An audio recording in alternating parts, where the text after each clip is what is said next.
हाँ मम्मी जी क्या है? अरे सुन तो। कुछ बोलोगी? अरे बैरी है गई का। अरे बोल ही दो। जी नहीं बोलेंगी।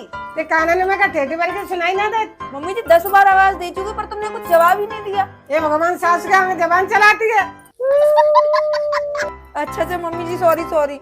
वैसा जाओ उस कमरे में मेरे गुल्ले रखे लेके आओ। अरे मम्मी जी पहले ही बोल देती, मैं उधर से ही तो आई हूँ। तो मौत आ रहा सास को एक काम करने के लिए।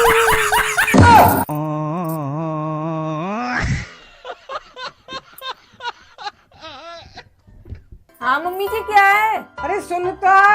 कुछ बोलोगी? अरे बैरी है गई का। अरे बोल ही दो। जी नहीं बोलेंगी। ते काना ने मैं का ठेठी भर के सुनाई ना दे।